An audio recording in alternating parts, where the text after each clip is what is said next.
വചനത്തിൽ കർത്താവിന്റെ വചനത്തിൽ നിന്ന് ധ്യാനിപ്പാനാണ് ഞാൻ കർത്താവിൽ ആശ്രയിക്കുന്നത്. നമ്മുടെയൊക്കെ ജീവിതം വിശ്വാസത്തിന്റെ അടിസ്ഥാനത്തിലായിരിക്കുന്നു. നമുക്കറിയാം, നമ്മളെ പൊതുവെ അറിയപ്പെടുന്നതും വിശ്വാസികൾ എന്നുള്ളതാണ്. ഒരു കാലത്ത് കർമ്മമാർഗങ്ങളിലൂടെയൊക്കെ ജീവിച്ചിരുന്നതായ നമ്മൾ ആ കർമ്മമാർഗങ്ങളിൽ നിന്ന് ഉപേക്ഷിച്ച് വിശ്വാസത്തിന്റെ മാർഗത്തിലേക്ക് തിരിച്ച് യേശുക്രിസ്തുവിനെ പിൻപറ്റിയവരാണ് നാം ഓരോരുത്തരും.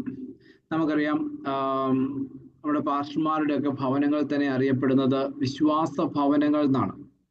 കാരണം നമ്മൾ ഈ ഒരു കർത്താവിനെ സേവിക്കുന്നവരാരും ലോകത്തിന്റെ നന്മയിലോ അതിനുള്ള റിസോഴ്സുകളിലൊന്നുമല്ല ആശ്രയിക്കുന്നത്. പൂർണ്ണമായിട്ടും ദൈവത്തിൽ ആശ്രയിച്ച് ജീവിക്കുന്നത് കൊണ്ട് ദൈവമക്കളെയും ദൈവദാസന്മാരുടെ ഭവനങ്ങളും അറിയപ്പെടുന്നത് വിശ്വാസ ഭവനങ്ങൾ എന്നുള്ളതാണ്. എന്നാൽ ഒരു സത്യം, നമ്മൾ മാത്രമല്ല ദൈവത്തിൽ വിശ്വസിക്കുന്നത്, അല്ലെങ്കിൽ നമ്മൾ മാത്രമല്ല വിശ്വാസമുള്ളവര്. എല്ലാ മനുഷ്യരിലും എന്തൊക്കെയോ വിശ്വാസങ്ങളുണ്ട്. ആ വിശ്വാസങ്ങളാണ് അവരെ മുന്നോട്ട് നയിക്കുന്നത്. നമ്മുടെ ജീവിതത്തിൽ ഒരു ട്രസ്റ്റ് അല്ലെങ്കിൽ ഒരു വിശ്വാസം ഒരു വ്യക്തിയിലോ വസ്തുവിലോ ഇല്ലെങ്കിൽ നമുക്ക് ഒരു സ്റ്റെപ്പ് പോലും മുന്നോട്ട് പോകാനായിട്ട് കഴിയത്തില്ല.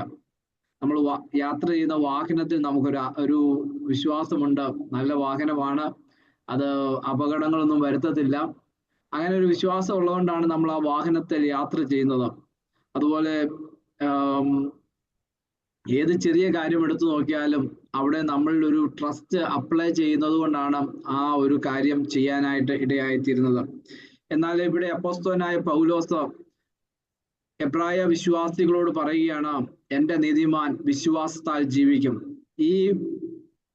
ഇതേ കാര്യം തന്നെ 3 പ്രാവശ്യം പുതിയ നിയമത്തിൽ നമുക്ക് കാണാനായിട്ട് സാധിക്കുന്നുണ്ട്. റോമാലേഖനത്തിലും ഗലാത്യ ലേഖനത്തിലും എബ്രായ ലേഖനത്തിലും ഈ എൻ്റെ നീതിമാൻ വിശ്വാസത്താൽ ജീവിക്കുമെന്ന സത്യം അപ്പോസ്തലനായ പൗലോസ് രേഖപ്പെടുത്തിയിട്ടുണ്ട്.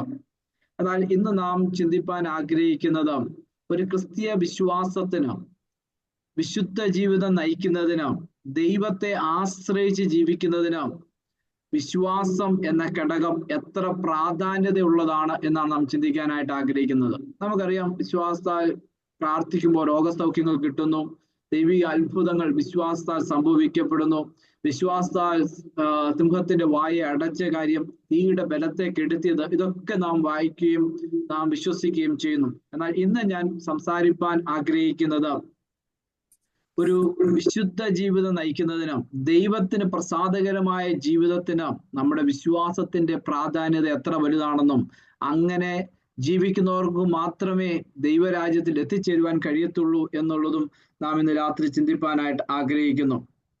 അപ്പോസ്തലനായ പൗലോസ് ഈ എബ്രായ ലേഖനം എഴുതിയിരിക്കുന്നത് യഹൂദ മതത്തിൽ നിന്ന് വിശ്വാസത്തിലേക്ക് വന്നതായ ഒരു കൂട്ടം ആളുകൾക്കാണ്. ഒരു കാലത്ത്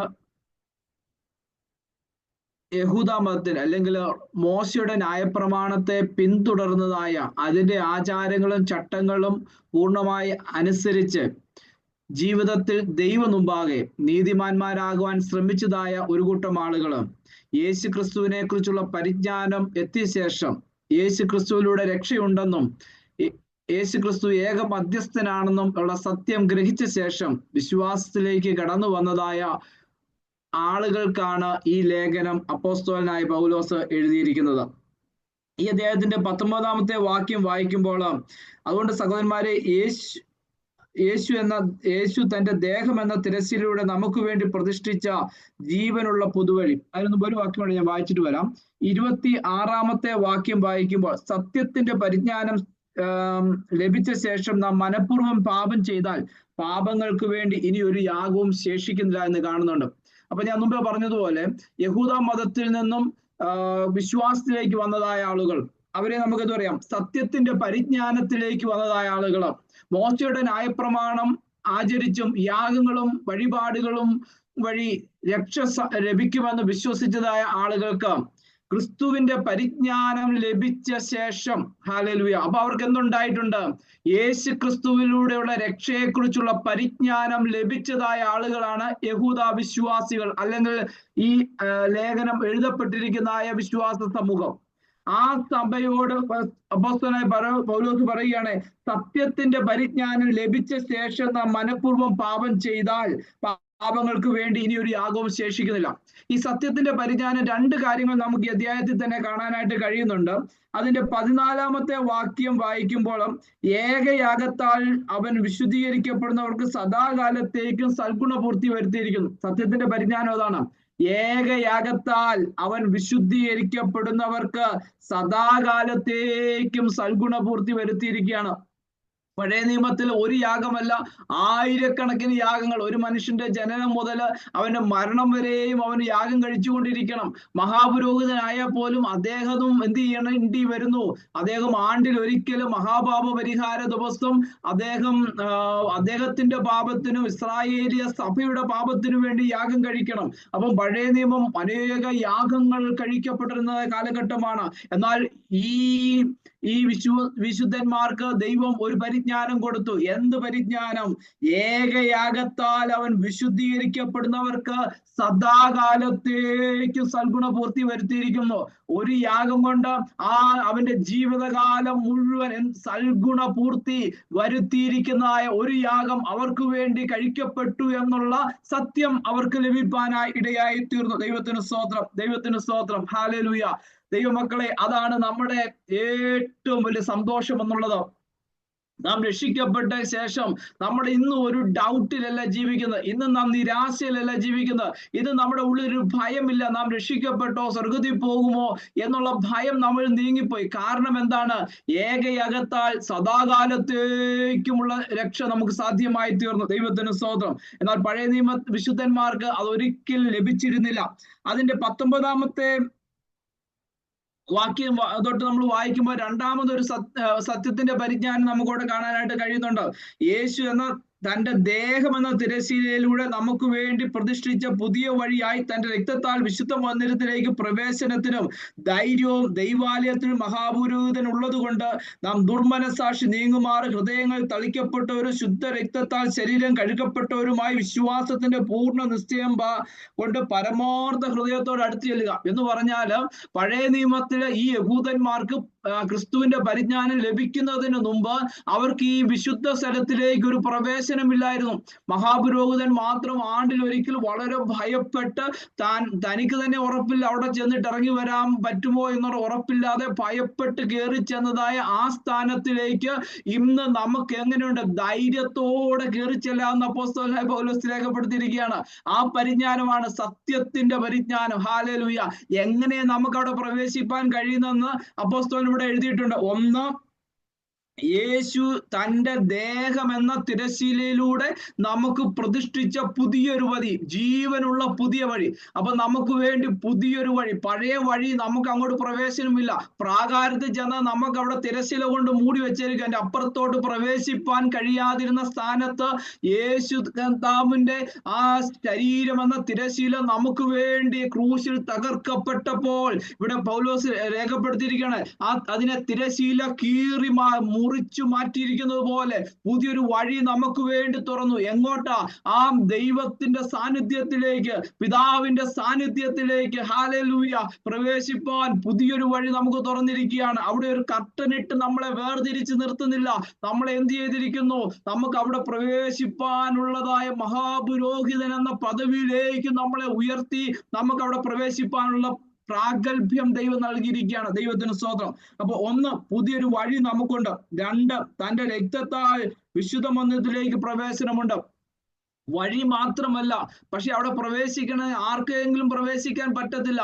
നമ്മൾ പാപജീവിതം നയിച്ചാൽ ആ പരിശുദ്ധനായ ദൈവത്തിന്റെ സന്നിധിയിലേക്കാണ് പോകുന്നത്. വിശുദ്ധിയിൽ ഏറ്റവും ഉന്നതനായ ദൈവത്തിന്റെ സന്നിധിയിൽ പാപിയായ ഒരു വ്യക്തിക്ക് പോകാനായിട്ട് പറ്റത്തില്ല. പക്ഷേ നമ്മൾ പാപിയായിരുന്നപ്പോൾ നമ്മളെ നീതീകരിച്ച നിയമരക്തം അവിടെയുണ്ട്. ദൈവത്തിന് സ്തോത്രം. ആ നിയമരക്തം നമുക്ക് വേണ്ടി ആ കൃപാസനത്തിൽ ഉള്ളത് കൊണ്ട് നമുക്ക് ധൈര്യത്തോടുകൂടെ പ്രവേശിക്കാം. ദൈവത്തിന് സ്തോത്രം. അവിടെ പോകുമ്പോൾ നമുക്കറിയാം, നമ്മുടെയൊക്കെ ജീവിതത്തിൽ ഒത്തിരി തെറ്റുകൾ സംഭവിച്ചിട്ടുണ്ട്.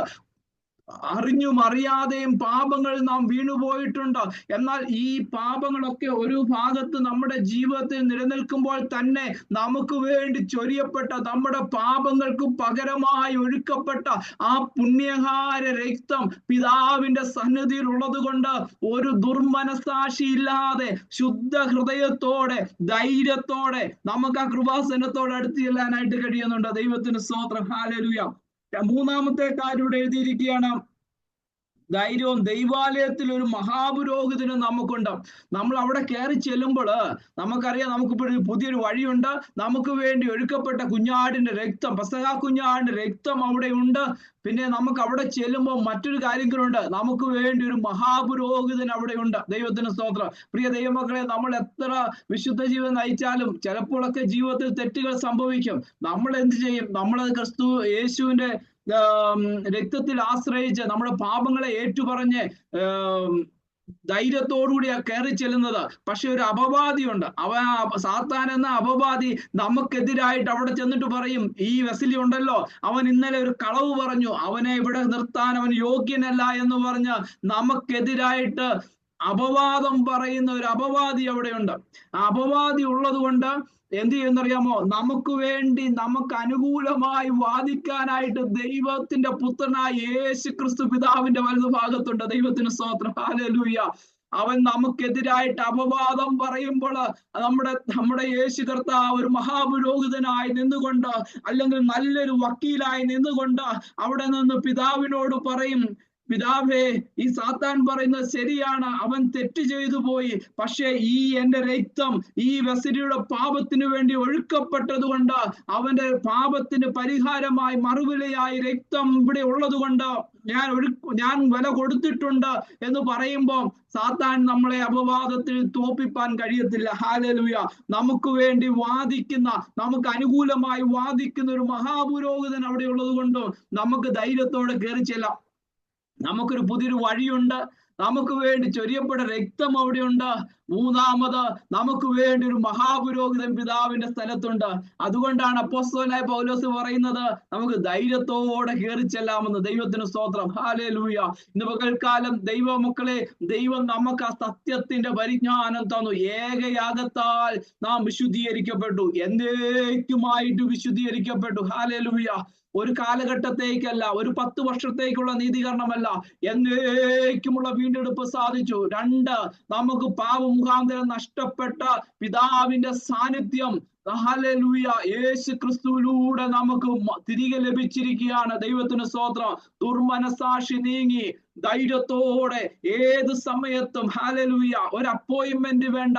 പഴയ നിയമത്തിൽ ആണ്ടിൽ ഒരിക്കൽ മാത്രമേ ദൈവത്തോട് അടുക്കുവാനായിട്ട് കഴിഞ്ഞിരുന്നുള്ളൂ എങ്കിൽ ഇന്ന് പുതിയ നിയമകാലത്തിൽ ജീവിക്കുന്ന നമുക്ക് ഓരോരുത്തർക്കും ഏത് സമയത്തും ധൈര്യത്തോടെ കയറി ചെല്ലാനായിട്ട് കഴിയും. ദൈവത്തിന് സ്തോത്രം. പ്രിയ ദൈവമക്കളെ, നമ്മുടെ ബെഡ്റൂമിലായാലും ലിവിംഗ് റൂമിലായാലും അല്ലെങ്കിൽ ഒരു വിജനമായ പ്രദേശത്തായാലും നാം മുട്ടുമടക്കുമ്പോൾ നമുക്ക് ആ പിതാവിനോടുള്ള ആക്സസ് ലഭിക്കുകയാണ്. ഹല്ലേലൂയ. നാം ഏത് വനാന്തരത്തിൽ നിന്ന് മുട്ടുമടക്കിയാലും ആ സ്വർഗം നമുക്ക് മുകളെ തുറക്കുകയാണ്. ഹല്ലേലൂയ.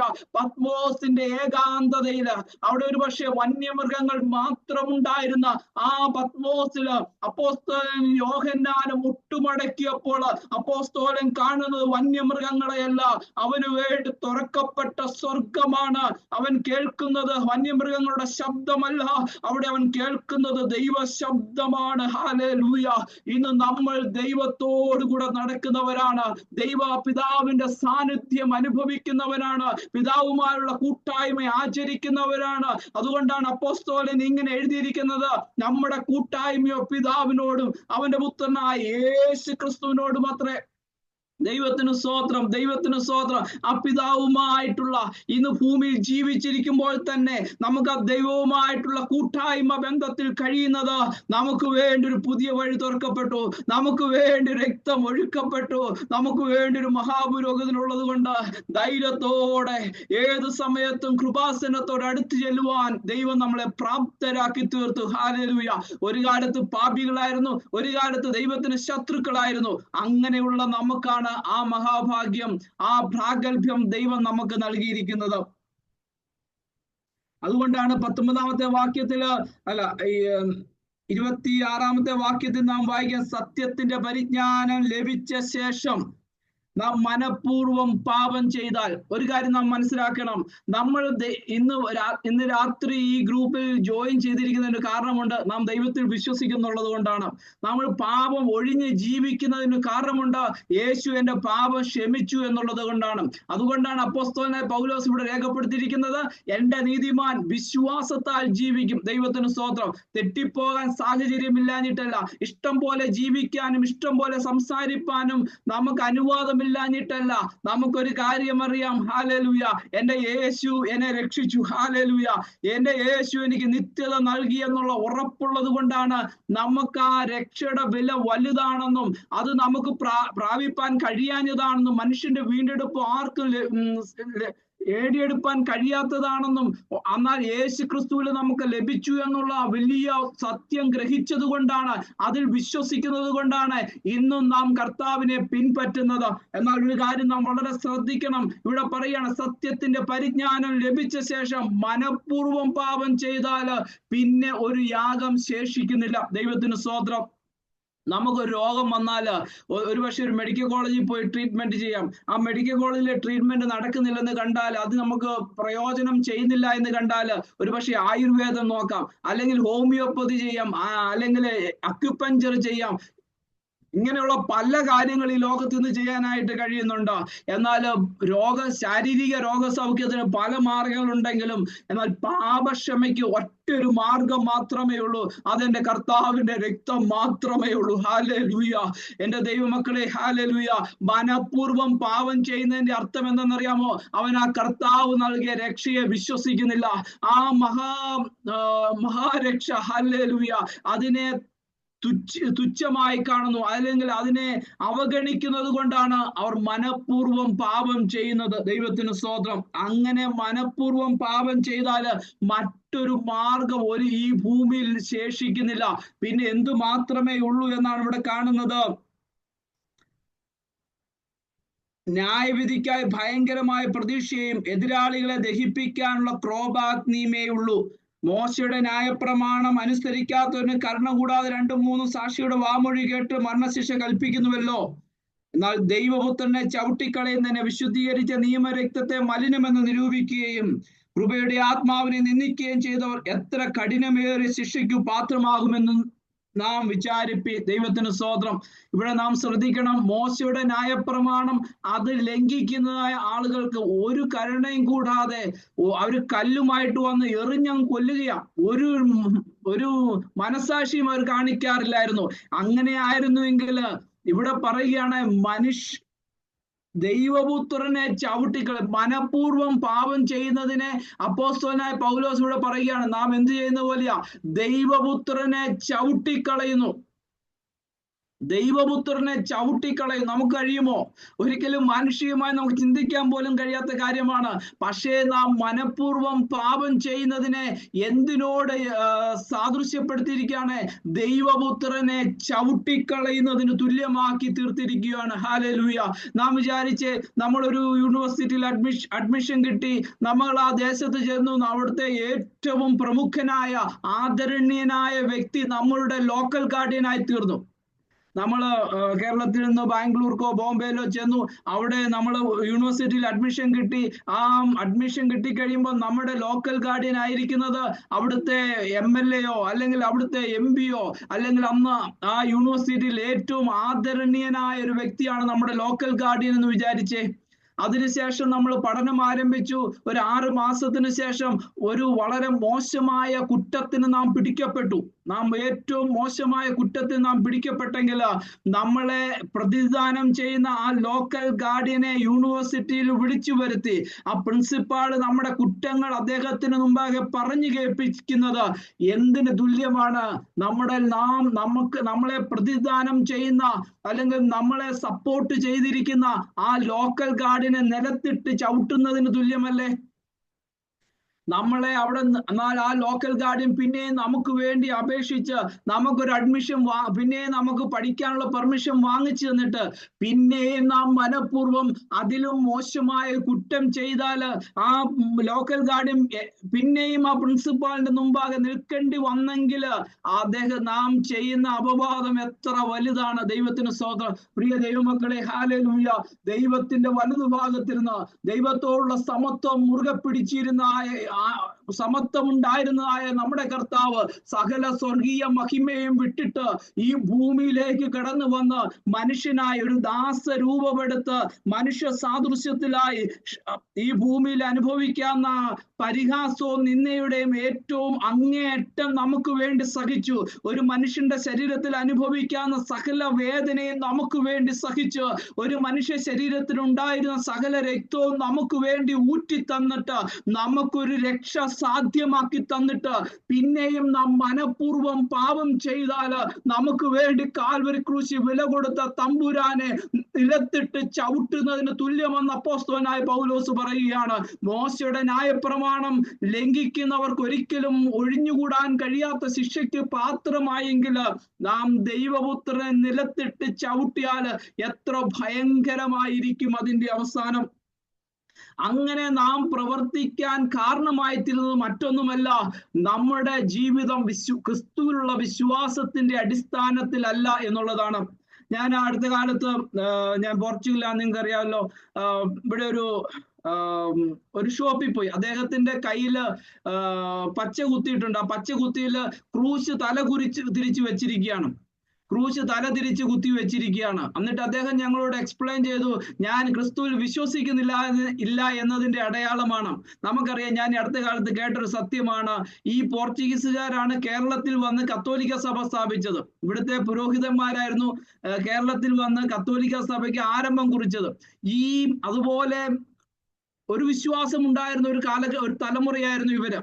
എന്നാൽ ഇന്ന് ഇവര് യേശു ക്രിസ്തുവിന്റെ പിക്ചർ ക്രൂശ് തല തിരിച്ചു വെച്ച് ശരീരത്തിൽ കുത്തിയിട്ട് അവർ ക്രിസ്തുവിൽ വിശ്വസിക്കുന്നില്ല എന്ന് പറഞ്ഞു നടക്കുന്നു. അതുപോലെ ഹല്ലേലൂയ ഒരു തലമുറയിലാണ് നാം ജീവിക്കുന്നത്. ദൈവത്തിന് സ്തോത്രം. ഹല്ലേലൂയ. അവർ യേശു ക്രിസ്തുവിനെ, മനുഷ്യപുത്രനെ, അല്ലെങ്കിൽ ഇവിടെ അപ്പോസ്തലന്റെ ഭാഷയിൽ പറഞ്ഞാല് ദൈവപുത്രനെ ചവിട്ടിക്കളയുന്നു. ഹല്ലേലൂയ.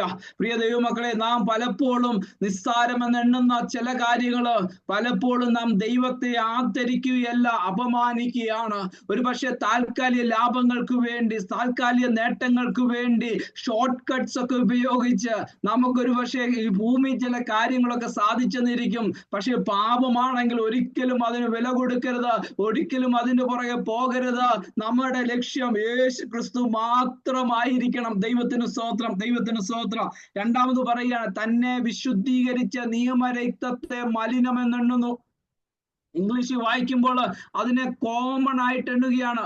നമ്മളെ വിശുദ്ധീകരിച്ച രക്തം ഒരു കോമൺ രക്തമല്ല, ഒരു നോർമൽ രക്തമല്ല. നമ്മുടെ ശരീരത്തിൽ ഒഴുകുന്നത് പോലെ പാപപങ്കുലമായ രക്തമല്ലായിരുന്നു യേശു ക്രിസ്തുവിന്റെ ശരീരത്തിൽ ഒഴുകപ്പെട്ടിരുന്നത്. ഹല്ലേലൂയ. ആദാം മുതൽ ഇന്ന് ജീവിച്ചിരിക്കുന്ന നാം ഓരോരുത്തരിലും ഒഴുകുന്ന രക്തം പാപപങ്കുലമായ രക്തമാണ്. ഈ രക്തത്തിന് മറ്റൊരു പാപിയെ രക്ഷിപ്പാൻ ഒരിക്കലും കഴിയത്തില്ല. എന്നാൽ ഹല്ലേലൂയ, പരിശുദ്ധാത്മാവിനാൽ ഈ ഭൂമിയിൽ ജനിക്കപ്പെട്ട യേശു ക്രിസ്തുവിന്റെ രക്തം മാത്രമേ ഉള്ളൂ നമ്മുടെ പാപങ്ങളെ മോചിപ്പാൻ യോഗ്യമായ രക്തം. ദൈവത്തിന് സ്തോത്രം. ദൈവത്തിന് സ്തോത്രം. ഹല്ലേലൂയ. ആ രക്തത്തിന് മാത്രമേ നമ്മളെ വീണ്ടെടുപ്പാനായിട്ട് കഴിയത്തുള്ളൂ. എന്നാൽ ആ രക്തത്തെ എവിടെ എന്ത് ചെയ്യുന്നു? മലിനമെന്നെണ്ണുന്നു. അതും വിശുദ്ധമല്ല. ആ ക്രൂശിൽ അവസാനത്തുള്ള രക്തവും ഒഴുക്കിയ രക്തത്തെ നാം എന്താ എണ്ണുകയാണ്? മലിനമെന്നെണ്ണുന്നു. എങ്ങനെ? നാം പാപം ചെയ്താൽ, മനഃപൂർവ്വം പാപം ചെയ്താൽ, അനുതപിക്കുന്നില്ല എങ്കിൽ. ഹല്ലേലൂയ. മൂന്നാമതിവിടെ പറയുകയാണ്, കൃപയുടെ ആത്മാവിനെ നിന്ദിക്കുകയും ചെയ്യുന്നു. മൂന്നാമത്തെ ദോഷം ഇതാണ്, മനഃപൂർവ്വം പാപം ചെയ്താല് കൃപയുടെ ആത്മാവിനെ നിന്ദിക്കുന്നു. നമ്മളൊക്കെയും ഞാൻ മുമ്പേ പറഞ്ഞതുപോലെ പലപ്പോഴും പലവിധ തെറ്റുകളിലേക്ക് നാം വീണു പോകാറുണ്ട്. എന്നാൽ ദൈവത്തിന്റെ കൃപയുടെ ആത്മാവ് നമുക്ക് പാപത്തെ കുറിച്ച് ബോധം വരുത്തിക്കൊണ്ടിരിക്കുന്നു. എപ്പോഴൊക്കെ നാം വഴുതി വീഴുകോ പരിശുദ്ധാത്മാവ് നമ്മുടെ ഹൃദയങ്ങളോട് ഇടപെടും. മോനെ, നീ ചെയ്ത് തെറ്റിപ്പോയി, നീ അനുദപിക്കണം. അത് ദൈവത്തെ വേദനിപ്പിക്കുന്ന കാര്യമാണ്. ആ പരിശുദ്ധാത്മാവിന്റെ പ്രബോധനം നമ്മുടെ ഉള്ളിലേക്ക് വീഴുമ്പോൾ നാം അനുദപിക്കും, മടങ്ങി വരും. ഹല്ലേലൂയ. ദൈവം തന്റെ പരിശുദ്ധാത്മാവിനെ ഭൂമിയിലാക്കി വെച്ചിരിക്കുന്നത് മണവാട്ടി സഭയെ ഒരുക്കാനായിട്ടാണല്ലോ. പരിശുദ്ധാത്മാവെന്ന ആ കാര്യസ്ഥൻ എപ്പോഴും നമുക്ക് സത്യത്തിന്റെ പരിജ്ഞാനം തന്നുകൊണ്ടേയിരിക്കുകയാണ്, സകല സത്യത്തിലേക്കും വഴി നടത്തിക്കൊണ്ടിരിക്കുകയാണ്, യേശുക്രിസ്തുവിനെ കുറിച്ചുള്ള പ്രബോധനം നമുക്ക് നൽകിക്കൊണ്ടിരിക്കുകയാണ്. അപ്പൊ പാപം ചെയ്ത വ്യക്തികളുടെ എല്ലാം, അല്ലെങ്കിൽ നമ്മുടെ എല്ലാം ജീവിതത്തിൽ പരിശുദ്ധാത്മാവിന്റെ പ്രവൃത്തി എപ്പോഴും ഇങ്ങനെ സംഭവിച്ചുകൊണ്ടിരിക്കുകയാണ്. എന്നാൽ മനഃപൂർവ്വം പാപം ചെയ്യുന്നവർക്ക് എന്ത് ചെയ്യുകയാണ്? അവർ കൃപയുടെ ആത്മാവിനെ നിന്ദിക്കുന്നവരായി തീരുന്നു. ദൈവത്തിന് സ്തോത്രം. ദൈവം തന്റെ പഴയ നിയമ വിശുദ്ധന്മാർക്ക് ദൈവ ന്യായപ്രമാണം കൊടുത്തു. പക്ഷെ ആ ന്യായപ്രമാണം ഒരിക്കലും, അത് കല്ലെഴുതപ്പെട്ട ന്യായപ്രമാണമാണ്. ആ ന്യായപ്രമാണത്തിന് അവരെ ഒരിക്കലും മാറ്റം വരുത്താനായിട്ട് കഴിഞ്ഞിട്ടില്ല. എന്നാൽ പുതിയ നിയമത്തില് ദൈവം ഒരു പുതിയ കൽപ്പന മാത്രമല്ല, ദൈവം തന്റെ ആത്മാവിനെ നമ്മുടെ മേൽ പകർന്നിരിക്കുകയാണ്. ആ ന്യായപ്രമാണം അനുസരിപ്പാൻ തക്കവണ്ണം പരിശുദ്ധാത്മാവിലൂടെ ദൈവം നമ്മളെ പ്രബോധിപ്പിച്ച് പരിശുദ്ധാത്മാവിനാൽ ശക്തീകരിച്ച് നമ്മളെ സകല സത്യത്തിലേക്കും വഴി നടത്തുകയാണ്. എന്നാൽ മനഃപൂർവ്വം പാപം ചെയ്താൽ മറ്റൊരു യാഗം ഒരിക്കലും ശേഷിക്കുന്നില്ല. ഹല്ലേലൂയ. ദൈവത്തിന് സ്തോത്രം, ദൈവത്തിന് സ്തോത്രം. നാം ചിന്തിച്ചു വരുന്നത് നീതിമാൻ വിശ്വാസത്താൽ ജീവിക്കുമെന്നുള്ളതാണ്. അവന്റെ വിശ്വാസം എന്നുള്ളത് അവന് വേണ്ടി മരിച്ചതായ ക്രിസ്തു അവന്റെ പകരമായി തീർന്നു എന്നുള്ളതാണ്. ഏകയാഗത്താൽ എന്നേക്കുമുള്ള വീണ്ടെടുപ്പ് സാധിച്ചു എന്നുള്ളതാണ് അവന്റെ വിശ്വാസം. അവന്റെ വിശ്വാസം എന്നുള്ളത് അവൻ ഇന്ന് കൃപാസനത്തോട് ധൈര്യത്തോട് അടുത്ത് ചെല്ലാമെന്നുള്ള വിശ്വാസമാണ്. ഹല്ലേലൂയ. അവന് വേണ്ടി ചൊരിയപ്പെട്ട രക്തം ആ പിതാവിന്റെ സന്നിധിയിൽ അവന്റെ പാപത്തിന്റെ മറുവിലയായിട്ട് അവിടെ ഉണ്ടെന്നുള്ള വിശ്വാസമാണ്. അവന് വേണ്ടി ഒരു മഹാപുരോഹിതൻ അവിടെ ഉണ്ടെന്നുള്ള വിശ്വാസമാണ്. ആ പരിജ്ഞാനം ലഭിച്ച ശേഷം നാം അവഗണിക്കുന്നത് വലിയ അനർത്ഥങ്ങൾക്ക് കാരണമാകുമെന്ന് നമ്മൾ കാണുന്നുണ്ട്. പിന്നീടുള്ള വാക്യങ്ങള് അപ്പോസ്തലൻ അവിടെ ഓർമ്മപ്പെടുത്തുകയാണ്. അവരുടെ ആദ്യകാലത്തെ കുറിച്ച്, അവരുടെ ആരംഭകാലങ്ങളെ കുറിച്ച് അപ്പോസ്തലൻ അവിടെ രേഖപ്പെടുത്തിയിരിക്കുകയാണ്. അതിന്റെ 32 മുതലുള്ള വാക്യങ്ങള്. എന്നാൽ പ്രകാശനം ലഭിച്ച ശേഷം നിന്ദകളാലും കൂത്തുകാഴ്ചയായി ഭവിച്ചും ആ വക അനുഭവിക്കുന്നവർക്ക് നിങ്ങൾ കൂട്ടാളികളായി തീർന്നു. ഇങ്ങനെ കഷ്ടങ്ങളാൽ വളരെ പോരാട്ടം കഴിച്ച പൂർവ്വകാലം ഓർത്തുകൊള്ളുവിൻ. ദൈവത്തിന് സ്തോത്രം. ഇവിടെ അപ്പോസ്തലൻ അവിടെ ഓർപ്പിക്കുകയാണ്. ഇങ്ങനെ പ്രകാശനം ലഭിച്ച ശേഷം, അത് എന്ന് പറഞ്ഞാല് സത്യത്തിന്റെ പരിജ്ഞാനം ലഭിച്ച ശേഷം, ഒരു കാലത്ത് ഈ സത്യത്തിന്റെ പരിജ്ഞാനം ഇല്ലാതെ അവരുടേതായ അന്ധകാരത്തിൽ ജീവിച്ചിരുന്ന ആ ഒരു കാലഘട്ടം അവർക്കുണ്ടായിരുന്നു. പ്രത്യാശയില്ലാഞ്ഞ കാലഘട്ടമായിരുന്നു, പ്രതീക്ഷകളില്ലാഞ്ഞ ഒരു കാലഘട്ടമായിരുന്നു. എന്നാൽ സത്യത്തിന്റെ പരിജ്ഞാനം, അതിനെ ഇവിടെ പൗലോസ് രണ്ടാമത് രേഖപ്പെടുത്തിയിരിക്കുന്നത്, പ്രകാശനം ലഭിച്ച ശേഷം നിന്ദകളാലും പീഡകളാലും കൂത്തുകാഴ്ചയായി ഭവിച്ചും ആ വക അനുഭവിക്കുന്നവർക്ക് അവർ കൂട്ടാളികളായി തീർന്നു. ദൈവത്തിന് സ്തോത്രം. ഈ ഒന്നാം നൂറ്റാണ്ടിലെ വിശുദ്ധന്മാര് വളരെ അധികം പീഡകളിലൂടെ കടന്നുപോയ വിശുദ്ധന്മാരായിരുന്നു. ആ കാലത്തുണ്ടായിരുന്ന റോമാക്കാരായ ആളുകൾക്ക്, എംപയർമാർക്ക് ക്രിസ്ത്യാനികളെ ഉപദ്രവിക്കുക അല്ലെങ്കിൽ പീഡിപ്പിക്കുക എന്നുള്ളത് അവർക്ക് വളരെ ഒരു സന്തോഷമുള്ള കാര്യമായിരുന്നു. ഒരു സ്റ്റേഡിയത്തിലൊക്കെ നിർത്തി ഞാൻ ഇങ്ങനെ കേട്ടിട്ടുള്ളത്, അവരെ തുണി കൊണ്ടൊക്കെ ചുറ്റി എണ്ണ ഒഴിച്ച് തീ കത്തിച്ച് മനുഷ്യൻ ഒരു പന്തം പോലെ നിന്ന് കത്തുന്നത്, വിശുദ്ധന്മാർ പന്തം പോലെ നിന്ന് കത്തുന്നതൊക്കെ കണ്ട് ഈ അധിപതികൾ, റോമ ഗവൺമെന്റ്, അവരുടെ അധിപതികളൊക്കെ സന്തോഷിച്ചതായ ഒരു കാലഘട്ടം ഉണ്ടായിരുന്നു. ദൈവത്തിന് സ്തോത്രം. അങ്ങനെ അവര് വളരെ അനുഭവിച്ചതായ കാലത്തെ അപ്പോസ്തലനായ പൗലോസ് ഓർപ്പിക്കുകയാണ്. നിന്ദകളാലും പീഡകളാലും കൂത്തുകാഴ്ചയായി തീർന്നു. ഈ വിശുദ്ധന്മാർ മറ്റുള്ളവരുടെ മുമ്പിൽ ആദരിക്കപ്പെടുകയല്ലായിരുന്നു, അവർ കൂത്തുകാഴ്ചയായിരുന്നു, പരിഹാസ വിഷയമായി തീർന്നു. എന്നിങ്ങനെ നിന്ദയും അപമാനവും അവരുടെ ജീവിതത്തിൽ ഉണ്ടായിരുന്നു. അവർ ഈ നിന്ദയും അപമാനവും അനുഭവിക്കുമ്പോഴും ഈ യേശു ക്രിസ്തുവിനെ പിന്തുടർന്നതിന്റെ കാരണം മറ്റൊന്നുമല്ല, യേശു ക്രിസ്തുവിലൂടെ മാത്രമാണ് രക്ഷ എന്ന സത്യം അവർ ഗ്രഹിച്ചത് കൊണ്ടാണ്. ഹല്ലേലൂയ. ഏകയാഗത്താൽ എന്നേക്കുമുള്ള വീണ്ടെടുപ്പുണ്ട് എന്ന വിശ്വാസമാണ് അവരെ നിന്ദകൾക്കും കൂത്തുകാഴ്ചകൾക്കും മുമ്പില് ക്രിസ്തുവിലുള്ള വിശ്വാസത്തിൽ വ്യതിചലിക്കാതെ കുലുങ്ങിപ്പോകാതെ ഉറച്ചു നിൽപ്പാൻ അവരെ പ്രാപ്തരാക്കിയത് ദൈവത്തിന് സ്തോത്രം, ദൈവത്തിന് സ്തോത്രം. പ്രിയ ദൈവമക്കളെ, നമ്മുടെ ജീവിതത്തിലും ഈ ലോകത്തിന്റെ പ്രലോഭനങ്ങൾ എപ്പോഴും നമ്മളെ ഈ ലോകത്തിലേക്ക് വലിച്ചുകൊണ്ടിരിക്കുകയാണ്. പാപത്തിന്റെ ശക്തികൾ നമ്മളെ എങ്ങനെയാലും ഇവിടെ വിശ്വാസ ജീവിതത്തിൽ നിന്ന് തെറിപ്പിച്ചു കളയുവാനായിട്ട്, നമ്മുടെ ലക്ഷ്യത്തിൽ നിന്ന് നമ്മളെ മാറ്റിവിടാനായിട്ട് ശ്രമിച്ചുകൊണ്ടിരിക്കുകയാണ്. എന്നാൽ അതിൽ ഉറച്ചു നിൽക്കണമെങ്കിൽ ഹല്ലേലൂയ, നമ്മുടെ നീതിമാൻ വിശ്വാസത്താൽ ജീവിക്കണം. നമ്മുടെ കർത്താവിലുള്ള വിശ്വാസം അടിയുറച്ചിരിക്കണം. ദൈവത്തിന് സ്തോത്രം. 1-ാം നൂറ്റാണ്ടിൽ ആ കാലഘട്ടത്തിൽ അവരുടെ ജീവിതത്തിൽ നമ്മൾ പ്രതീക്ഷിക്കുന്നതിനപ്പുറമായ പീഡകളും അപമാനങ്ങളും നേരിട്ടപ്പോഴും അവരൊരിക്കലും വ്യതിചലിച്ചില്ല. അവരുടെ ഉള്ളിൽ രണ്ടാമതൊരു ചിന്ത ഉണ്ടായില്ല. ഇത് മണ്ടത്തരമായി പോയോ, ഇത് നമ്മൾ ചെയ്തത് ഭോഷത്വമാണോ, നമ്മൾ തെറ്റായ വഴിക്കാണോ ഒരു യാത്ര ചെയ്യുന്നത്, ഇങ്ങനെയുള്ള ചിന്തകളൊന്നും അവരെ ഭരിച്ചില്ല. കാരണം അവർ വിശ്വാസത്താൽ ജീവിച്ചു. അവർക്ക് പണം കിട്ടുന്നത് കൊണ്ടല്ല, ഭൂമിയിൽ സ്വത്ത് കിട്ടുമെന്നല്ല, ലോകത്തിൽ മാന്യത കിട്ടുമെന്നുള്ളത് കൊണ്ടല്ല, ഇതൊന്നുമല്ല അവരെ ഉറപ്പിച്ചു നിർത്തിയത്. അവരെ ഈ വിശ്വാസത്തിൽ ഉറപ്പിച്ചു നിർത്തിയത് രോഗസൗഖ്യമല്ല, അവരെ വിശ്വാസത്തിൽ ഉറപ്പിച്ചു നിർത്തിയത് അവരുടെ സാമ്പത്തിക നേട്ടങ്ങളല്ലായിരുന്നു. അവരെ വിശ്വാസത്തിൽ ഉറപ്പിച്ചു നിർത്തിയത് ഈ ലോകത്തിൽ എന്തെങ്കിലും നന്മ ലഭിക്കുമെന്നുള്ളതല്ലായിരുന്നു. മറ്റൊന്ന് മാത്രം, അവർക്ക് വലിയൊരു സമ്പത്ത് സ്വർഗത്തിൽ ഉണ്ടെന്നുള്ള ഉറപ്പാണ്, അവരുടെ രക്ഷ സാധ്യമായെന്നുള്ള ഉറപ്പാണ്, ആ വിശ്വാസമാണ് അവരെ മുന്നോട്ട് നയിച്ചത്. ഹല്ലേലൂയ. ഒരുപക്ഷെ നാം വിശ്വാസത്തിലേക്ക് വന്നത് ഒരു രോഗസൗഖ്യമാകാം. ഒരുപക്ഷെ നാം വിശ്വാസത്തിലേക്ക് വന്നത് മക്കളുടെ വിവാഹ വിഷയങ്ങൾക്ക് വേണ്ടി പ്രാർത്ഥിച്ചു, അല്ലെങ്കിൽ കടഭാരം മാറാനായിട്ട് പ്രാർത്ഥിച്ചു. പക്ഷെ അതൊന്നും ആയിരിക്കരുത് നമ്മളെ ക്രിസ്തുവിനോട് പിൻപറ്റുവാൻ മുഖാന്തരമായി തീരേണ്ടത്. യേശു ക്രിസ്തുവിന്റെ മാത്രമുള്ള രക്ഷയെന്നുള്ള വിശ്വാസമായിരിക്കണം നമ്മളെ മുന്നോട്ട് നടത്തുവാൻ കാരണമായി തീരേണ്ടത്. ദൈവത്തിന് സ്തോത്രം. ഈ 34-ാമത്തെ വാക്യത്തിൽ വായിക്കുകയാണ്, തടവുകാരോട് നിങ്ങൾ സഹതാപം കാണിച്ചതല്ലാതെ സ്വർഗത്തിൽ നിലനിൽക്കുന്ന ഉത്തമ സമ്പത്തുണ്ടെന്നറിഞ്ഞ് സമ്പത്തുകളുടെ അപഹാരം അവർ സന്തോഷത്തോടെ സഹിച്ചു. ഹല്ലേലൂയ. തടവുകാരോട് അവർ സഹതാപം കാണിച്ചു. ഹല്ലേലൂയ. എന്ന് പറഞ്ഞാൽ ഒരുപക്ഷെ ഞാൻ ക്രിസ്തു വിശ്വാസത്തിലേക്ക് വന്നു, ഞാൻ ജയിലിൽ അടയ്ക്കപ്പെട്ടു, അങ്ങനെ ഞാൻ ജയിലിൽ അടയ്ക്കപ്പെട്ടു എന്ന് കണ്ടാൽ നിങ്ങൾ ആർക്കെങ്കിലും, നിങ്ങളെല്ലാം എന്റെ സ്നേഹിതരാണ്, നിങ്ങളൊക്കെ എന്നെ പോലെ തന്നെ ക്രിസ്തുവിൽ വിശ്വസിക്കുന്നവരാണ്, നിങ്ങൾ വന്ന് എന്നെ സപ്പോർട്ട് ചെയ്താൽ ഞാൻ കിടക്കുന്ന അതേ ജയിലിൽ നിങ്ങളും വരാൻ സാധ്യതയുണ്ട്. അവര് അങ്ങനെയുള്ള സാഹചര്യത്തിൽ വെസ്റ്റരി ജയിലിലായി, എന്നാൽ ഞങ്ങൾ ഓടി രക്ഷപ്പെട്ടേക്കാമെന്ന് വിചാരിച്ച് ആ കാലഘട്ടത്തിൽ അവർ രക്ഷപ്പെടുകയല്ലായിരുന്നു. അവർ തടവുകാരോട് സഹതാപം കാണിച്ചു. ഹല്ലേലൂയ. മാത്രമല്ല സമ്പത്തുകളുടെ അപഹാരം സന്തോഷത്തോടെ സഹിച്ചു.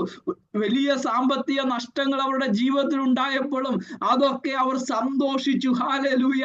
എന്ത് ദൈവമക്കളെ, ഇന്ന് നമ്മുടെ ജീവിതത്തിൽ സമ്പത്തുകളുടെ അപഹാരത്തിന് വേണ്ടിയാണോ നാം ദൈവത്തെ സേവിക്കുന്നത്? നമ്മൾ പലപ്പോഴും നമ്മളെ പ്രാർത്ഥിക്കാൻ ഉപവസിക്കാനൊക്കെ പ്രചോദിപ്പിക്കുന്ന ഘടകം സമ്പത്തുകളുടെ നേട്ടങ്ങൾക്ക് വേണ്ടിയാണ്.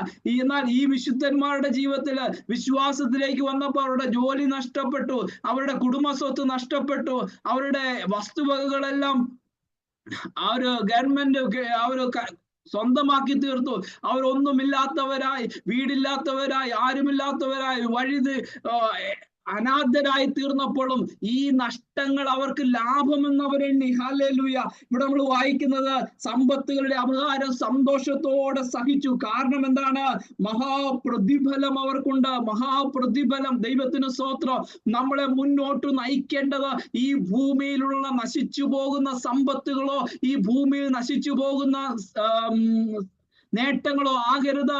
നമുക്ക് വേണ്ടി നിലനിൽക്കുന്ന ഉത്തമ സമ്പത്ത് സ്വർഗത്തിൽ ഉണ്ടെന്നുള്ളതായിരിക്കണം നമ്മളെ ഓരോ ദിവസവും മുന്നോട്ട് വിശ്വാസത്തിൽ നയിപ്പാൻ കാരണമായി തീരേണ്ടത്. ഹല്ലേലൂയ. സമ്പത്തുകളുടെ അപഹാരം സന്തോഷത്തോടെ സഹിച്ചു. കാരണം അവർ ദൈവത്തിൽ വിശ്വസിച്ചു. നമ്മളൊരു കാര്യം തുടങ്ങിയിട്ട് നഷ്ടങ്ങൾ ജീവിതത്തിൽ വരികയാണെങ്കിൽ നമ്മൾ വിചാരിക്കും തെറ്റിപ്പോയി, തെറ്റായ ഡിസിഷൻ ആയിപ്പോയെന്നല്ലേ. ഹല്ലേലൂയ. എന്നാൽ ഇവര് വിശ്വാസത്തിലേക്ക് വരുമ്പോ നേട്ടങ്ങളല്ല, എല്ലാം നഷ്ടം, അപമാനം, സമ്പത്തുകളുടെ നഷ്ടങ്ങള്, ജയിലിൽ പോകേണ്ട കാര്യങ്ങള്, മഹാപീഡകൾ അവരുടെ ജീവിതത്തിൽ നേരിടുന്നു. അവരൊരിക്കലും റോങ് ഡിസിഷൻ ആയിരുന്നു അവരൊരിക്കലും ചിന്തിച്ചില്ല. മറിച്ച് അവർ ചിന്തിച്ചു, അവരുടെ ഹാലേലൂയ, അവരാ ക്രിസ്തുവുള്ള വിശ്വാസം വർദ്ധിച്ചുകൊണ്ടേയിരുന്നു. ദൈവത്തിന് സ്തോത്രം. ഹാലേലൂയ. പ്രിയ ദൈവമക്കളെ, നീതിമാൻ വിശ്വാസത്താൽ ജീവിക്കും. നാം ആ വിശ്വാസത്താൽ ജീവിച്ചെങ്കിൽ മാത്രമേ ഇങ്ങനെയുള്ള പീഡകളും ഉപദ്രവങ്ങളും നിന്ദയും അപമാനങ്ങളും നഷ്ടങ്ങളും നേരിടുമ്പോഴും ആ മാർഗത്തിൽ ഇടുക്കവും ഞെരുക്കവുമുള്ള വഴിയിലൂടെ തന്നെ മുന്നോട്ട് പോകുവാനായിട്ട് നമുക്ക് കഴിയത്തുള്ളൂ. ദൈവത്തിന് സ്തോത്രം. അതിന്റെ 36-ാമത്തെ വാക്യം, ദൈവേഷ്ടം ചെയ്ത് വാഗ്ദത്തം പ്രാപിപ്പാൻ സഹിഷ്ണുത നമുക്ക് ആവശ്യം. ദൈവത്തിന് സ്തോത്രം. ഒരു ക്രിസ്ത്യ ജീവിതം ഒരു വളരെ ഇടുക്കമുള്ള പാലത്തോട് സാദൃശ്യപ്പെടുത്തിയിട്ടുണ്ട്. ഒരു വശത്ത് ഈ വഴിയിലൂടെ നടന്നു പോകുമ്പോൾ പാപത്തിന്റെ പ്രലോഭനം നമ്മളെ വളരെ അങ്ങോട്ട് വലിക്കും. ദൈവത്തിന് സ്തോത്രം. ഒരു പക്ഷേ പാപത്തിലേക്ക് വീഴുന്നില്ലെങ്കിൽ ലോകമോഹങ്ങൾ മറ്റൊരു വശത്തേക്ക് നമ്മളെ വലിക്കുന്നു. ഈ രണ്ട് തരത്തിലുള്ള വലികൾ നമ്മുടെ ജീവിതത്തിലുണ്ട്. എന്നാൽ ഈ ഇടുക്കമുള്ള വഴിയിലൂടെ മുന്നോട്ട് പോകണമെങ്കിൽ പാപത്തിൽ വീഴാതെയും ലോകത്തിന്റെ മോഹങ്ങളിലേക്ക് വീണു പോകാതെയും സാത്താൻ വരുത്തുന്നതായ കഷ്ടങ്ങളും പ്രതിസന്ധികളുടെ മുമ്പിൽ ഇളകിപ്പോകാതെ ആ ഇടുക്കവും ഞെരുക്കവുമുള്ള വഴിയിലൂടെ മുന്നോട്ട് പോകുവാൻ സഹിഷ്ണുത നമുക്ക് ആവശ്യമാണ്. ദൈവത്തിന് സ്തോത്രം. ഇതത്ര ഈസി മാർഗമല്ല ദൈവമക്കളെ. ഹാലേലൂയ. ക്രിസ്ത്യ ജീവിതം എന്നുള്ള ഈസി മാർഗമല്ല. സഹിഷ്ണുതയോടുകൂടെ പോകണം. ആ സഹിഷ്ണുതയോടെ പോകണമെങ്കിൽ നാം വിശ്വസിക്കുന്നതിൽ ഉറച്ചിരിക്കണം. ദൈവത്തിന് സ്തോത്രം. എന്റെ നീതിമാൻ വിശ്വാസത്താൽ ജീവിക്കും. ഹാലേലൂയ. ആ വിശ്വാസത്താൽ ജീവിച്ചെങ്കിൽ ഒന്നിനും നമ്മളെ ഇളക്കാനായിട്ട് കഴിയത്തില്ല. എന്തൊക്കെ പ്രലോഭനം ലോകത്തിൽ നിന്ന് വന്നാലും, എന്തൊക്കെ പ്രതിസന്ധികൾ ജീവിതത്തിൽ ആഞ്ഞടിച്ചാലും, അത് ആ വിശ്വാസത്തിൽ ഉറച്ചു നിൽപ്പാനായി ദൈവം നമ്മളെ സഹായിക്കും. ഇനി എത്രയും അല്പകാലം കഴിഞ്ഞിട്ട് വരുവാനുള്ളവൻ വരും, താമസിക്കുകയുമില്ല. ദൈവത്തിന് സ്തോത്രം. ഇതാണ് നമ്മുടെ ഉറപ്പ്, ഇതാണ് നമ്മുടെ ധൈര്യം. ഹാലേലൂയ. ഇനി എത്രയും ഉള്ളില് വരുവാനുള്ളവൻ വരും. ദൈവത്തിന് സ്തോത്രം. ഓരോ ദിവസവും നമുക്ക് മുന്നോട്ട് നടത്തേണ്ടത് നമുക്ക് വരുവാനുള്ളവൻ വരുന്നു എന്നുള്ളതായ ഉറപ്പാണ്. ദൈവത്തിന് സ്തോത്രം. നമ്മുടെ കർത്താവ് വേഗം വരുന്നു. ഹാലേലൂയ. അതാണ് നമ്മുടെ പ്രത്യാശ. ദൈവമക്കളെ, ഹാലേലൂയ. രോഗങ്ങൾ വന്നോ, രോഗങ്ങൾ ഒരുപക്ഷെ നമ്മുടെ ജീവിതത്തിൽ ഉണ്ടാകാം. നമ്മുടെ ജീവിതത്തിൽ പ്രതിസന്ധികൾ ഉണ്ടാകാം, അപമാനങ്ങൾ ഉണ്ടാകാം, നിന്ദിക്കപ്പെടുന്ന അനുഭവം, ഒറ്റപ്പെടുന്ന അനുഭവങ്ങൾ ഉണ്ടാകാം. എന്നാൽ ഇങ്ങനെയുള്ള അനുഭവങ്ങളുടെ ഒക്കെ നടുവില് നമ്മളെ ധൈര്യം നൽകുന്നത് നമ്മുടെ കഷ്ടങ്ങൾ തീരാറായി, നമ്മുടെ കണ്ണുനീർ തുടയ്ക്കപ്പെടുന്ന ദിവസം. ഹാലേലൂയ. നമ്മുടെ ഈ മൺമയമായ ശരീരം വിട്ട് വിൺമയമായ ശരീരം പ്രാപിക്കുന്ന ആ തേജസ്സിന്റെ പൊൻപുലരിൽ കർത്താവിനെ മുഖാമുഖമായി കാണുന്ന ദിവസം ഹാലേലൂയ ഏറ്റവും അടുത്തിരിക്കുന്നു. അതാണ് നമ്മുടെ പ്രത്യാശ, അതാണ് നമ്മുടെ ധൈര്യം. ഹാലേലൂയ. അതാണ് നമ്മുടെ വിശ്വാസം. ഹാലേലൂയ. അതാണ് നെക്സ്റ്റ് വാക്യം, 38-ാമത്തെ വാക്യം. എന്നാൽ എന്റെ നീതിമാൻ വിശ്വാസത്താൽ ജീവിക്കും. ദൈവത്തിന് സ്തോത്രം. ദൈവത്തിന് സ്തോത്രം. മറ്റൊന്നുമല്ല നമ്മുടെ ജീവിക്കാൻ മറ്റൊന്നുമല്ല നമ്മുടെ അടിസ്ഥാനമായിരിക്കും, നമ്മുടെ ആധാരമായിരിക്കുന്നത്, നമ്മുടെ ജീവിപ്പാൻ നമുക്ക് ആധാരമായിരിക്കുന്നത് വിശ്വാസമാണ്. ദൈവത്തിന് സ്തോത്രം. യേശു ക്രിസ്തുവുള്ള വിശ്വാസത്തെ മുറുകെ പിടിച്ചുകൊണ്ട് അന്ത്യത്തോളം യാത്ര ചെയ്യുവാൻ ദൈവം നമ്മളെ സഹായിക്കട്ടെ. പിന്മാറുന്നു എങ്കിൽ എന്റെ ഉള്ളത്തില് അവനിൽ പ്രസാദമില്ല. പ്രിയ ദൈവമക്കളെ, ഒരു 100 മീറ്റർ ഓട്ടത്തില് 99 മീറ്റർ നമ്മൾ ഓടിക്കഴിഞ്ഞായിരിക്കും. എന്നാൽ 1 മീറ്റർ കൂടെ അവശേഷിക്കുന്നുണ്ടെങ്കിൽ ഹാലേലൂയ, ആ 1 മീറ്റർ കൂടെ ഓടി അവസാനിപ്പിക്കണം ദൈവം നമ്മളിൽ ആഗ്രഹിക്കും. ദൈവത്തിന് സ്തോത്രം. ഹാലേലൂയ. സഹിഷ്ണുതയോടെ ഓടുവാൻ ദൈവം നമ്മളെ സഹായിക്കട്ടെ. ദൈവത്തിന് സ്തോത്രം. ദൈവത്തിന് സ്തോത്രം. ഹാലേലൂയ. സഹിഷ്ണുതയോടെ ഓടുന്നുവെങ്കിൽ പിന്മാറിപ്പോകുന്നവരുടെ കൂട്ടത്തിലല്ല, വിശ്വസിച്ച് ജീവരക്ഷ പ്രാപിക്കണം. ഹാലേലൂയ. ആ രക്ഷ പ്രാപിക്കണം. അതിനുവേണ്ടി വിശ്വാസത്തോടെ ഓടുവാൻ ദൈവം നമ്മളെ ദിവസങ്ങൾ പ്രാപ്തരാക്കട്ടെ. നമുക്കറിയാം, യോസേഫ് വളരെ യൗവനക്കാരനായിരുന്നു. ആ മിസ്രൈമിലായിരുന്ന കാലഘട്ടം, ആ പൊത്തിഫറിന്റെ ഭവനം അവന് വളരെ കംഫർട്ടായിരുന്നു. അവൻ ചെന്നപ്പോൾ അവനോടുകൂടെ ദൈവം ഉണ്ടായിരുന്നത് കൊണ്ട് അവൻ ചെയ്യുന്നതൊക്കെ കാര്യങ്ങൾ സാധിച്ചു വന്നു. അടിമയായ വ്യക്തിക്ക് ആ പൊത്തിഫർ വീട്ടിലെ എല്ലാ ആക്സസും കൊടുത്തു. ഹാലേലൂയ. അവിടുത്തെ ഒരു മാനേജറിനെ പോലെ യോസേഫിനെ നിർത്തി. ജോസഫ് നെ ബഹുമാനിച്ചു, ജോസഫിനെ വിശ്വസിച്ചു പൊത്തിഫർ. ആ സമയത്താണ് പൊത്തിഫറിന്റെ ഭാര്യ വന്ന് യോസേഫിനെ പിടിക്കുന്നത്. എന്നാൽ ആ സമയത്ത് പൊത്തിഫറിന് യോസേഫിന് വേണമെങ്കിൽ താൽക്കാലിക അഡ്ജസ്റ്റ്മെന്റ് ഒക്കെ നടത്തിയാൽ ആ വീട്ടിൽ കുറെ നാള് അടിമയായിട്ട് തന്നെ ജീവിക്കാമായിരുന്നു. എന്നാൽ അവനൊരു വിശ്വാസമുണ്ട്, എന്റെ നീതിമാൻ വിശ്വാസത്താൽ ജീവിക്കും. ഹല്ലേലൂയ. മഹാപ്രതിഫലമുള്ള ധൈര്യം ഞാൻ തള്ളിക്കളയത്തില്ല. അവന്റെ നോട്ടം ഈ ഭൂമിയിൽ എന്തെങ്കിലും സമ്പത്തോ അല്പകാലം കൂടെ ജീവിച്ചിരിക്കുക എന്നുള്ളതൊന്നും അല്ലായിരുന്നു. അവനറിയാം, ഞാൻ ഇവിടുന്ന് എത്ര ഓടിപ്പോയാലും ഞാൻ പിടിക്കപ്പെടും.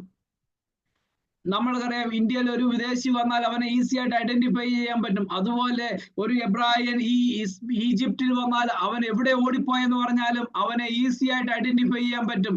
യോസേഫിനെ അറിയാം, അവൻ ഓടിയാലും എത്രത്തോളം ഓടാനുമായിട്ട് കഴിയും, പക്ഷെ ഈ പാപത്തിൽ വീഴാതിരിക്കാനായിട്ട് അവൻ ഓടി. ദൈവത്തിന് സ്തോത്രം. അതാണ് നമ്മുടെ വിശ്വാസത്തെ പ്രൂവ് ചെയ്യുന്നത്. ദൈവത്തിന് സ്തോത്രം. ഹല്ലേലൂയ. ദാനിയേൽ, ശദ്രക്ക്, മേശക്ക് അവര് ആ ബാബിലോണിൽ വന്ന കാലഘട്ടത്തില് അവർക്ക് ഏറ്റവും മാന്യമായ ഒരു യൂണിവേഴ്സിറ്റിയിൽ അഡ്മിഷൻ കിട്ടി. അവർക്ക് ഏറ്റവും ബെസ്റ്റ് ആഹാരം അവിടെ പ്രൊവൈഡ് ചെയ്തു. ദൈവത്തിന് സ്തോത്രം. ഹല്ലേലൂയ. നമുക്ക് പറയാനായിട്ട് സാധിക്കും, ദൈവം എന്നെ വളരെ അനുഗ്രഹിച്ചു, ദൈവം എനിക്ക് ഏറ്റവും നല്ല യൂണിവേഴ്സിറ്റിയിൽ അഡ്മിഷൻ നൽകി, ഞാനൊരു അടിമയായിട്ട് വന്നു, പക്ഷേ എനിക്ക് ഏറ്റവും ബെസ്റ്റ് ആഹാരം രാജാവ് തന്നെ പ്രൊവൈഡ് ചെയ്തിരിക്കുന്നൊക്കെ നമുക്ക് പറയാനായിട്ട് കഴിയും. പക്ഷേ അവിടെ സംഭവിക്കുന്ന എന്താണ്? ദാനിയേൽ ഒരു തീരുമാനമെടുത്തു. ഹല്ലേലൂയ. ആ രാജാവ് തരുന്ന ആഹാരം കൊണ്ട് ഞാൻ എന്നെ അശുദ്ധനാക്കത്തില്ല. ദൈവത്തിന് സ്തോത്രം. ഹല്ലേലൂയ. അവിടെ അവന്റെ ചിന്ത ഇത് മാത്രമേ ഉള്ളായിരുന്നു, എന്റെ ജീവിതം ദൈവത്തെ അപമാനിക്കുന്നതിന് തുല്യമായി തീരരുത്, എന്റെ ദൈവപുത്രനെ കാൽ കീഴെ ചവിട്ടുന്നതിന് തുല്യമായി തീരരുത്. ഞാൻ ഇവിടെ ജീവിച്ചാലും മരിച്ചാലും, ഹല്ലേലൂയ, എന്റെ ജീവിതം കൊണ്ട് എന്റെ കർത്താവിനെ ഉയർത്തണം. ദൈവത്തിന് സ്തോത്രം. ആ ചിന്തയാണ് അവനെ അവിടെ വിശുദ്ധ ജീവിതം നയിപ്പാനായിട്ട് പ്രാപ്തനാക്കി തീർക്കുന്നത്. ദൈവത്തിന് സ്തോത്രം. നമ്മുടെ ഇന്നത്തെ ക്രിസ്ത്യ ജീവിതത്തില് നമ്മളെ ഉറപ്പിച്ചു നിർത്തേണ്ടത്, നമ്മളെ മുന്നോട്ട് നയിക്കേണ്ടത് ഈ ലോകത്തിൽ കിട്ടാവുന്ന ചെറിയ നേട്ടങ്ങളല്ല. ദാനിയേലിന് വേണ്ടി ചെറിയ അഡ്ജസ്റ്റ്മെന്റ് ചെയ്താൽ, അല്ലെങ്കിൽ അവൻ ആ വിശുദ്ധിയുടെ അതിരുകളൊക്കെ ഇച്ചിരി പൊളിച്ചിരുന്നെങ്കിൽ, ദൈവത്തെ അല്പസമയത്തേക്ക് മറന്നു കളഞ്ഞിരുന്നെങ്കിൽ അവൻ അവിടെ നല്ല രാജകീയ ആഹാരം കഴിക്കാമായിരുന്നു. Best food, hallelujah, best quality food അവന് കഴിക്കാമായിരുന്നു. എന്നാൽ അവന്റെ ആഹാരമല്ല, അവന് ഭൂമിയിൽ എത്ര നാൾ ജീവിച്ചിരിക്കണമെന്നുള്ളതല്ലായിരുന്നു അവന്റെ ലക്ഷ്യം. അവന്റെ ദൈവത്തെ പ്രസാദിപ്പിക്കണം എന്നുള്ളതായിരുന്നു. ദൈവത്തിന് സ്തോത്രം. യോസേഫിന്റെ ലക്ഷ്യം എങ്ങനെയും ഇവിടുന്ന് ജയിലിൽ കിടക്കാൻ രക്ഷപ്പെടണം എന്നുള്ളതല്ലായിരുന്നു, മറിച്ച് എന്റെ ദൈവത്തെ പ്രസാദിപ്പിക്കണം എന്നുള്ളതായിരുന്നു. ദൈവത്തിന് സ്തോത്രം. അതിന് വിശ്വാസം നമ്മുടെ ആധാരമായിരിക്കണം. ദൈവത്തിന് സ്തോത്രം. ഇത് നമ്മുടെ ജീവിതത്തിലും ആ ക്രിസ്തുവുള്ള വിശ്വാസത്താൽ മുന്നോട്ട് പോകുവാൻ ദൈവം നമ്മളെ സഹായിക്കട്ടെ. ഒരിക്കലും ദൈവപുത്രനെ ചവിട്ടുന്നവരായി തീരാതെ, നമ്മെ വിശുദ്ധീകരിച്ച നിയമരക്തത്തെ മലിനമെന്നെണ്ണാതെ, ഹല്ലേലൂയ, നമ്മളെ കൃപയുടെ ആത്മാവിനെ നിന്ദിക്കുന്നവരായി തീരാതെ വിശ്വാസ ജീവിതം മുന്നോട്ട് നയിപ്പാൻ ദൈവം നമ്മളെ സഹായിക്കട്ടെ. ഈ വചനങ്ങളാൽ ദൈവം നമ്മളെ അനുഗ്രഹിക്കുമാറാകട്ടെ.